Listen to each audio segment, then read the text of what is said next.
Hello, people of the world. Welcome back to another episode of South Sam.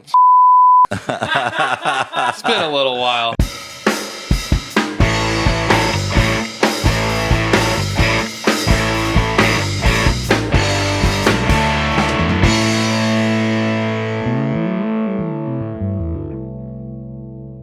Hello, people of the world. Welcome back to another episode of Sam Sessions. We're back here in the acoustic A world. You got this. I need the encouragement, guys. I need the encouragement. You got this. Does anyone have like a cue card for me to read? Slow is fast. Yeah. Slow is fast. All right. We're back here in the acoustic A room of South Austin Music. And to my right is a very special guest. We got Gabe Rhodes today. Hey, hey. Gabe, how you feeling? I'm doing great today, man. Good, it's beautiful. good. Spring has sprung. Yeah, it definitely has. And hopefully it's still spring by the time we get this out. Sometimes they take a little while, but I'm sure we can pull it off. It's a pleasure to have you back here today, man. It really is. Oh, man, it's great. It's one of those things where, I know you from the shop and things like that, and then I start to get ready for the interview and do my research, and suddenly I start to feel a little starstruck, even though, we have casual conversations before, and then suddenly it turns into this whole other thing. So, yeah, it really is a pleasure, and thanks for doing this for us, man. You're welcome. Appreciate it. The first thing I want to start off with is how many instruments do you play? Are you capable of playing? Guitar is my main instrument. Of course. But I make a lot of records where I end up playing a lot of different things. And like all over the place. Well, a lot of piano and keyboard. I'm more of a kind of a Ben Montench type of keyboard player. Nothing flashy, but record parts. Okay. Ben Montench. I'll be honest about my ignorance here. He's the keyboard player for Tom Petty and the Heartbreakers. And they were a band that was together from the garage all the way to the Rock and Roll Hall of Fame. Yeah. Incredible. I also saw that you played the theremin. I do, although I don't currently own a theremin anymore. Yeah. We had one in the shop for a while. We had one here for a while, and it was super cool for like the first 3 days, and then it started to wear on us because people would plug it in. They're just making I wouldn't have that in the shop. Yeah. No. It ran its course for sure. So, for a little bit of explanation, do you have an idea of how the theremin exactly works? Because I know it's reading your hands in some way. Is that correct? Well, it's based on it was discovered by somebody putting their hands. It was a Russian inventor who ended up kind of disappearing because they wanted him to work on bomb technology. Wow. But and it was one of the first electronic instruments. Okay. But he had reached his hand towards a radio, and he noticed it made a frequency. Mm-hmm. So it's basically a series of radio conductor or whatever's that the closer you get your hand to it's just affecting different frequencies that are being transmitted through radio waves. It's the best of my knowledge. Correct me if I'm wrong. No, it sounds a lot better than I could have ever explained it for sure. In fact, we should have had you in the shop when we were trying to sell it. It's got a little knob. It's basically like a beach ball. Mm-hmm. With about a 7-octave range. So the bigger you get the beach ball, the farther the notes are in between. And but you can't have anything else touching it. Like this microphone stand would be setting it off. Wow. So it's a hard instrument to play because you never can get that ball the same size. Yeah. So it's basically you just have to zen it. Wow. Yeah.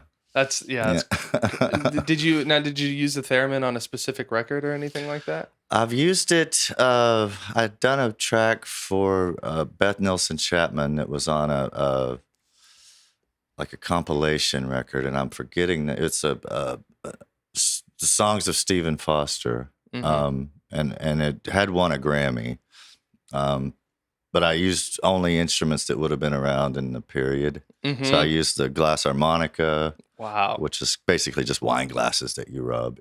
Everybody's done that. But I had tuned several octaves, so you could play them like a piano kind of. And I used the theremin on that. And the last session I did with the theremin was over at Stuart Sullivan's Wire. And I ended up doing a 3-part orchestral theremin part. That's so crazy. Don't call me for any more theremin sessions, please. Man, yeah, that's wild. The theremin is just something else for sure. Well, even the world's most famous theremin player, Clara Rockmore, I believe her name was, hits a lot of sour notes. Yeah.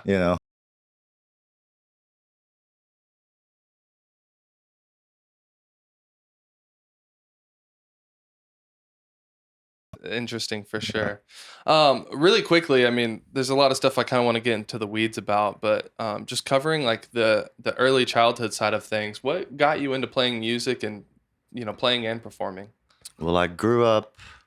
My mother's a pretty world-class songwriter, and when I was younger, she had a Western swing band. I mean, now she does more of a folk type of, it's hard to describe, but Americana type Right. of, with her songs and this and that. But at the time, she had a Western swing band, a big swing band that played at the Spoke once a month, every Saturday.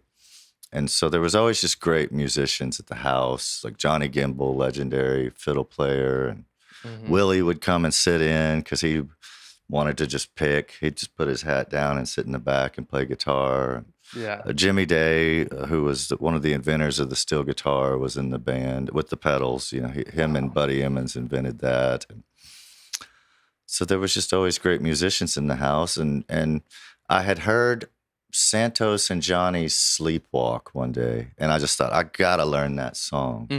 And so I picked up the slide and figured noodling it out, and then I just got a Mel Bay book. I never had any lessons, or really people around the house would show me stuff, and but I just was curious and just played every day. I just pretty much locked myself in the room and just played and played and played.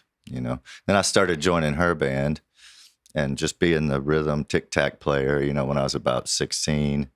And it was just a lot of fun, and it took off from there, and I've been doing it ever since. Yeah, definitely. Yeah. So you're truly a product of your environment, for sure. Pretty much, yeah. It's an interesting question I ask sometimes, which I think I know the answer for sure, but sometimes people argue nature versus nurture. Whether, do you think you would be playing the way you are if you'd grown up in that environment? I honestly can't answer that question. I know that my environment opened a lot of doors for me. Sure. And that's just, but you can have a door opened. It's up to you to keep that door open. And I agree. Keep your foot stuck in it. Yeah. I agree for sure, because I grew up in this shop, and I play 3 chords maybe.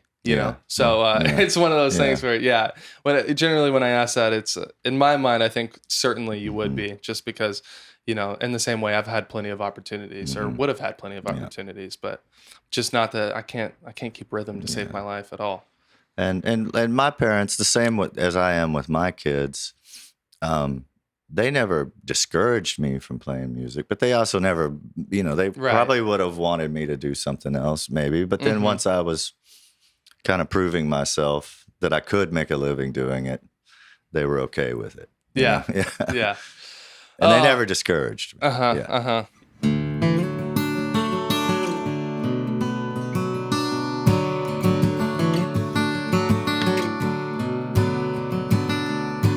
We can let it all go up in smoke.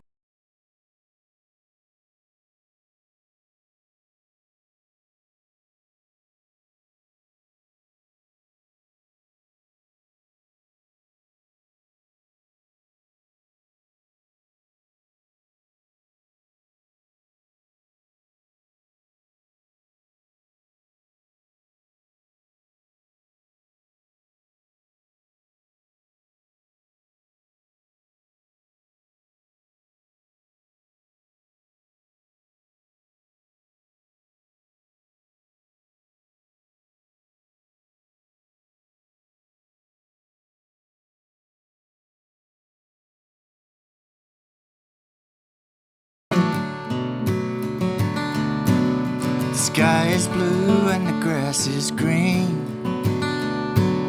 The moon is hanging up there by a string. There's no rhyme or reason to anything. Why make it harder than it has to be? We're just hitching a ride on time's wings. We could be anywhere we wanna be. So just cast your sins out into the breeze. Why make it harder than it has to be? Harder than it has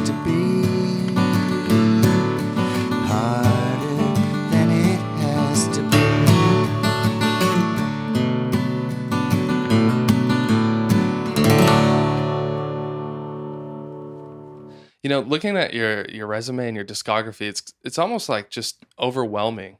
And so I've heard you say some of the names already, but I kind of want to just go through a list of names and see what stories you may have or the ideas behind it. So starting off, of course, with Willie Nelson. Yeah. Well, that was a relationship that was pretty organic because he was close with my mother. It wouldn't be uncommon when I was a kid to be out on the porch turning the ice cream freezer.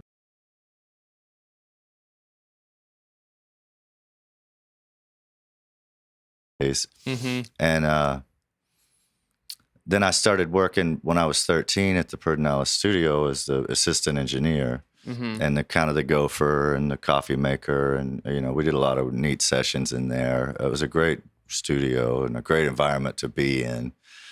And it taught me a lot about record making, watching great producers come in and great musicians and being on both sides of the glass and what that entails from both sides. And long story shorter or longer, one day I was a bit older, probably about 16 or so. Willie was doing a tribute to Kinky Friedman track for this record. It was a compilation of a bunch of artists all doing a Kinky Friedman song. And I don't know if you know who Kinky Friedman is or not. But No, I try not to show my ignorance too much, but yeah. He's an Austin kind of iconic character, a comedian, a writer. Okay. At one point he ran for governor he writes mystery. He's just a character. Yeah. And he writes these silly songs. And so anyway, Willie was doing Ride 'em Jew Boy, which is one of Kinky's songs. And there was this producer from Nashville, this kind of redheaded lady. I don't remember her name. And I was in the control room and they were all out there tuning up and, he had a pretty big band, was ready to cut this song. And I just happened to mention to the engineer, I was like, wow, that guitar is really out of tune. Willie's, and he wasn't planning on tuning it. And he didn't have trigger, which was already pissing her off. He had this like 1950s telly, blue telly, and it was out and on the back pickup. And so she runs in there and I hear her through the talkback mic going, that guitar's just really out of tune and Kinky will kill me if you do that. And he took the guitar, dropped it. Sorry it didn't work out for you. And left and went and played 9 holes of golf. Well, the whole band's just sitting there it was a big session with somebody was spending a lot spending. Yeah. And she had flown all the way from Nashville and she had just blown it. Oh my God. So Willie sent Sister Bobby and Willie's sister, who always played piano in his band, and she was on the session. And she said, Willie will come in and do the song if you leave the studio and go out and sit on the curb. So, and in the meantime, I had gotten the guitar and tuned it and put it on the middle pickup and got the tone. I mean, because he hadn't even messed with the amp or anything. It was just pure Chuck Berry, And then he's like, hey, Gabe, grab a guitar out of the closet. You're going to be on this session, and she's going to pay you scale.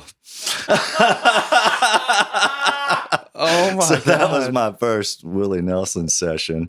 And, so I went to the closet. He had a brand new Martin. It still had the price tag on it. I tuned it up and played rhythm on that session, with... That's so cool. And then every now and then he called me a few times. We did, I got to do a Willie and Ray Price record, which is the only time I've ever seen Willie nervous around somebody, because Willie's first job was playing bass in Ray Price's band.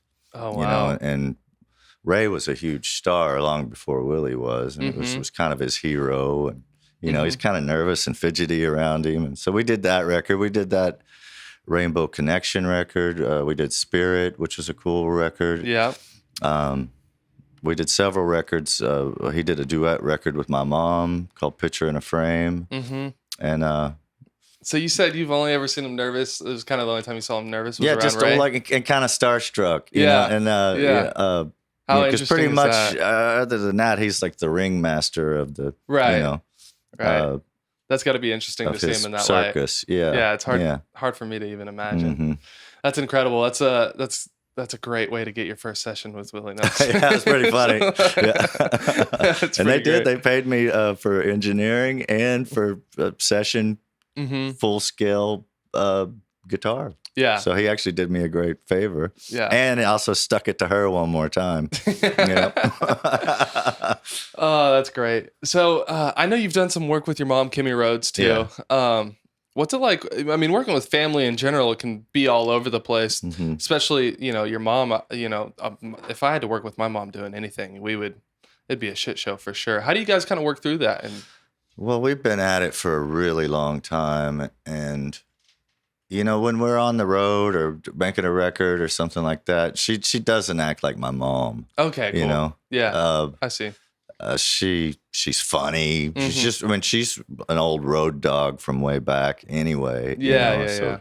She likes to tell jokes and make up games to kill the time in the car. And That's cool. there are advantages. The food's a little better and the per diem's better. And, Yeah, for sure. Anytime we're in London, she buys me a pair of Doc Martens or such. But no, she always jokes like on stage, like imagine playing in your mom's band. Like think of your mom and think of playing in her band. But, Yeah, that's kind of where I'm at. But it's almost like a gift to be able to separate the family relationship and then kind of just more of a friend and business thing there. Well, now we've been doing a band next door at the Saxon Pub with a bunch of my friends, Johnny Gowdy and Sean Pander.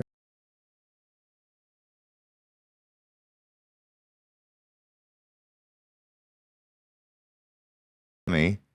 And now we've added my son, who's a great jazz piano player and just a great piano player. So now it's 3 generations of us on one stage. That's incredible. How old is your son? He's 22. Okay. Yeah. And I'm assuming you took the same kind of route where you didn't necessarily push it on him, but I didn't. He did it all on his own, And now we got him lessons with Floyd Domino, and but he did it himself. Yeah. He could have had every opportunity to go to college or this and that. And so now this is kind of his college. Yeah. Yeah, exactly. That's a good way to look at it. And he's getting great gigs, playing hotels and wine bars and shit like that, So I'm proud of him. Yeah, he's got the whole world ahead of him too, especially at that age. That's awesome. Okay, what about Billy Joe Shaver? Billy Joe Shaver, who, if a lot of people do or don't know him, it was just a great American songwriter. Oh, for sure. One of the great American songwriters. But he was a wild and crazy character. And I worked for him for a little over a year. And we made a record together. And, but Billy's son, Eddie Joe, who was a great guitar player, kind of a gunslinger, guitar slinger dude. He had died of a heroin overdose a while back, and they had a band, called Shaver, which was a father and son band, and they would do all of Billy's songs. Yeah, and Eddie would just rip. But since he had died of a heroin overdose, and Billy Joe, by the time I got to him, had a bit of dementia maybe coming on, and he's passed away but a couple of years ago, right. And sometimes I think he would confuse reality a bit. Oh, wow. And I would always be the one that would drive us home from the gig usually, because I'd let the band have some beers and I would drive us home. And Billy Joe would usually sit shotgun and keep me awake, And, but he had gotten into his head that I was doing heroin. Wow. And which I've never done in my life. Right. Yeah. At the most, I was smoking a little pot back in those days. But hanging around Willie Nelson. And one day we're driving down I-35 from San Antonio or somewhere, and he goes, "I know what you're thinking. Pull this car over." So I pulled over, and he's like, "You're suicidal, and you're going to take us into oncoming traffic. I know it." Oh, my God. And I was like, "Oh, shit. Of course I wasn't." Yeah. So he decides he's going to drive. And he pulls out a Bowie knife about this big, stabs it into the dashboard. He says, "Don't you get any ideas, son?" and and he fishes out his glasses. Boy, we just Mr. Toad's wild ride back to Austin, careening down 35, and then he would always apologize the next day. I mean, he would threaten to kill us all nightly. Not only kill us, but our dogs and our whole family. And then he'd feel bad, and he'd pay us all off. He'd give us all like a $500 bonus, and say, "I'm sorry." It was like basically like having a 10-year-old in a 70-year-old's body. Yeah. I can't imagine having your life threatened nightly by a Billy And it Joe was Shaver. really hard. He was hard to travel with, basically. Mm-hmm. And I would always try to encourage him to fly. It's Right. like, you don't want to drive all the way to Santa Fe. Why don't you fly? We'll take the, No, I want to be with the boys, Boys are scared of you. But when you were on stage, it was a great set of music. Yeah, that's pretty mind.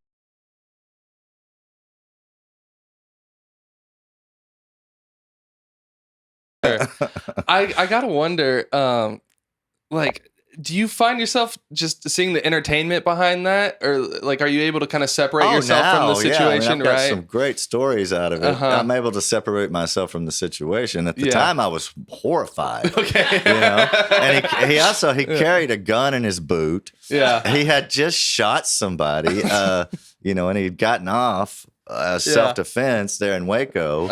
Yeah, I think I've heard that story. Yeah. I think Joe Turner was his lawyer. Joe Turner, yeah.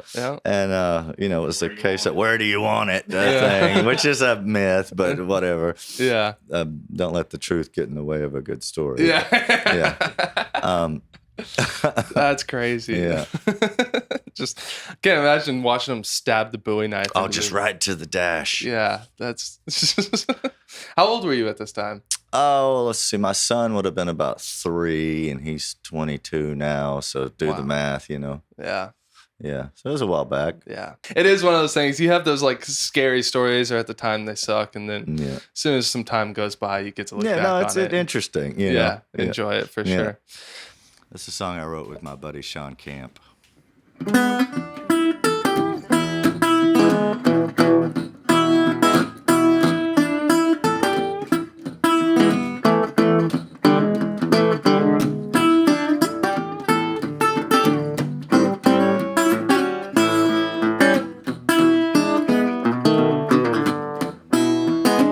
I'm a-thinking how lucky can one boy be.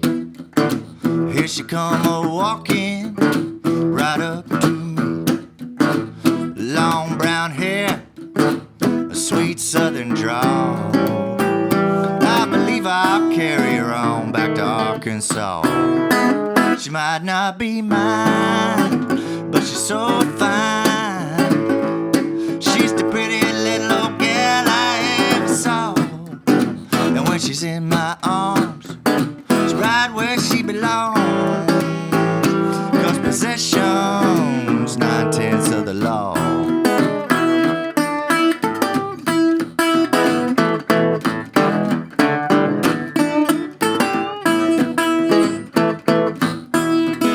She's a cool breeze on a hot summer night. Knows just how to do me, how to treat me right. I like to pick her up, ride her all around. Well, the good Lord knows I'm the luckiest devil in town. She might not be mine, but she's so fine. She's the prettiest little old gal I ever saw. When she's in my arms, she's right where she belongs. 'Cause possession's 9/10 of the law. I say possession's 9/10 of the law.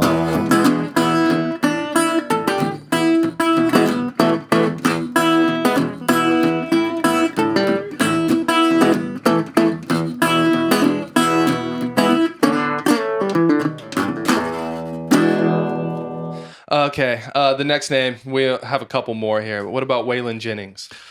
Well, Waylon, I didn't get to know that well. Okay. I remember the first time I met Waylon, the night before, I had gotten busted for about that much pot that I didn't know I had in my pocket. It was late at night, and I went to take somebody home and got pulled over in Lakeway. Wow. So they took me to jail, and actually Joe Turner got me off. Wow. Because my mom and Joe were buddies. So I got out of jail. I didn't have any shoes on. And I was supposed to go meet Waylon Jennings at his hotel, which was just around the corner from the jailhouse. So I ended up having somebody bring me some shoes and walked over there and met Waylon, and we went out and had like Dirty's Burgers. And he was obsessed with wanting to buy these, like, it was like this half a cow that was at this shop somewhere. And he went to Shepler's, the Western wear store, and bought him and my little sister matching, like, those Garth Brooks shirts, but it had the Looney Tunes characters on them. And then we hung out. We went to the college, and he did a speech about the music business. Oh, wow. About okay. playing, being there. He was supposed to be on the plane with Buddy Holly. Oh, wow. The night that Buddy Holly and the Big Bopper and Richie Valens died. But he traded places with one of the other musicians because they were sick. And otherwise he would have been on the plane.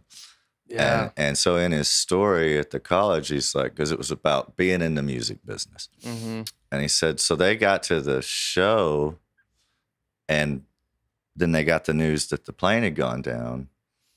And the promoter was like, oh, man, why don't y'all do the show anyway? And because, that the music must go on, and, this and that. And that's what they would have wanted. So then they do the show. And, of course, they're all devastated and sad, Yeah. And then the promoter comes up afterwards and won't pay him. He said, oh, because none of the stars were here. Oh, my God. And he goes, that's what I want you to know about the music business. Let's go, Jesse. Wow. That's cutthroat. Yeah, no shit. Yeah. That's But we had done a demo for one of my mom's songs that she wrote with Waylon. It's called Lines. And then we ended up performing it on the Austin City Limits thing. We had done with Waylon and Chris Christopherson and Billy and Kimmy and whoever else.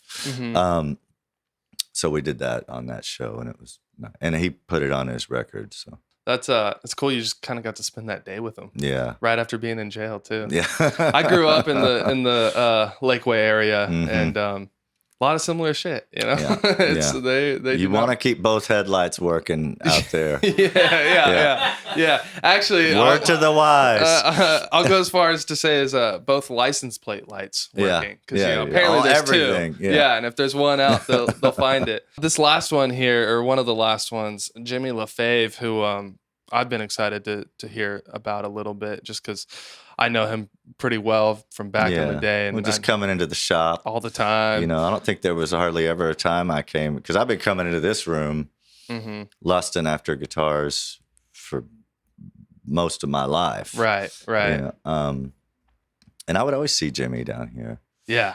And at one point, Jimmy had tried to hire me to go on the road with him, but my mom ended up running him off because I was playing with her at the time. But anyway, fast forward many years, and he got me. He was doing a record with Lloyd Maines, I think, over at what's now is Andre Moran's studio. It was Mark Holman's. I forget the name of it. Yeah, but it's a great studio, and Andre's a great engineer and a great player. But at the time, it was this guy, Fred Remmett's studio. I forget the name of it.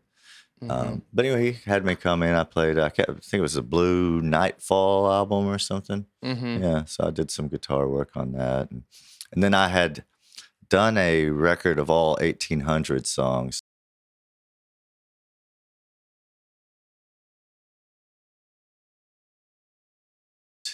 It's kind of a period music, but with people singing in their regular voice. Because most of that period music has real almost, and like, they're groovy songs, you know. And Jimmy's song on that has always been a real standout to me because it's just his voice was beautiful. He could sing anything. Yeah, you know, he could sing a Dylan song and make you think it was his. You know. Is there anybody that I haven't mentioned that kind of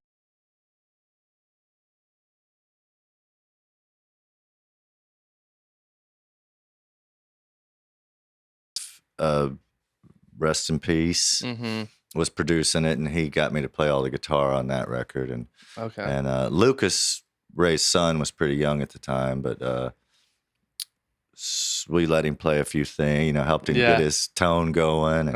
And we had both of them back here a little while ago. Yeah, they're a party together. Yeah. The first gig I ever did with Ray, we were driving up to Dallas, and I was subbing for Gurf Morlegs. Wow. So Gurf had gotten me the gig, and we're driving up there, and I think he's joking. Well, Lucas is just a little kid at that time, and he goes, "Now don't you be smoking any pot in your hotel because we're going to be coming over." I thought he was joking. I get to the hotel and light one up. Knock, knock, knock, knock, knock. It's him and Lucas. I'm like, ah, shit. Because he'd wanted to, I had this J45 Jumbo at the time that it ended up getting stolen down in San Antonio, but Ray wanted to look at it. Yeah. Then the next day, Ray went and bought one. Yeah. Ray has that. Yeah, and he that still guitar. plays it to this day. Yeah. Like, you know, like I said at the beginning of this, with your resume just being as insane as it is, I can't imagine what else there is that you would be like really looking forward to try and do. But is there something that sticks out, like maybe anything left, you know, like what's the next thing you have to accomplish or anything like that? I don't know, man. I mean, it's just, you kind of just can't rest on what you used to do. So, you know, I've been doing some gigs with Alejandro Escovedo, and I love doing that. And hopefully to do more of those. And and I love making records. Yeah. You know, traveling can be pretty hard work. Definitely. And I've done it. And I just love that moment of creativity. And going out and recreating it can be someone else's job, you know. So more time in the studio. Yeah, and I love it because you never know what you're going to be doing when you go in. It could be just whatever song they bring.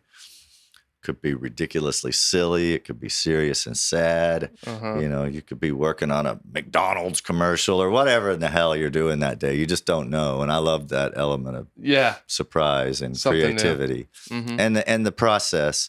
Just ever since when I was 13 working at Pedernales, just I've never gotten unamazed at starting the day with nothing, and then at the end of the day, there's music coming out of those speakers, you know, and it's magic. Yeah. That's a great way to look at it. It's cool the passion you have, you know, even after all the years. Yeah. It's great to see. It's refreshing. Yeah. Awesome. Well, Gabe, thank you so much for doing this for us, man. Absolutely. Thanks for having me, man. Pleasure to have you back here. And that was great. Thank you so much, man. Appreciate it, brother. Absolutely. Yeah.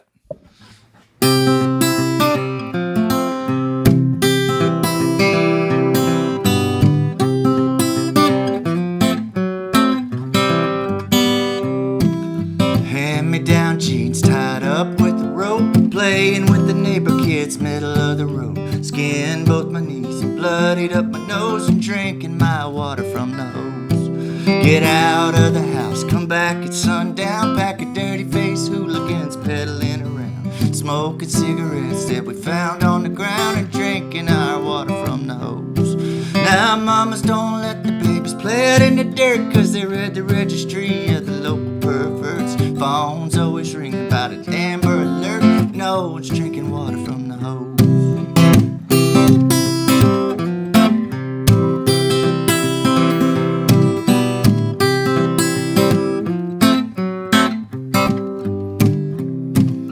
Poking tadpoles with a stick at the creek. The phone was a string of 2 cans of beans. Popping Flintstones like there was candies and drinking my water from the hose. No one had to tell us about the birds and the bees. Tommy's sister Susie taught anatomy. Got my first lesson out behind the trees, and then I drank me some water from the hose. Kids these days don't know what they're missing, locked inside watching television. They'll never know the sweet life of no supervision. They ain't never tasted water from the hose.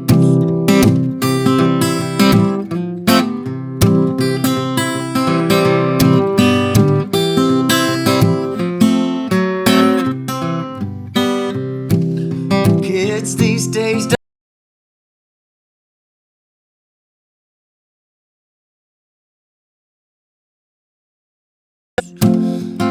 and Lord knows they ain't never tasted water from the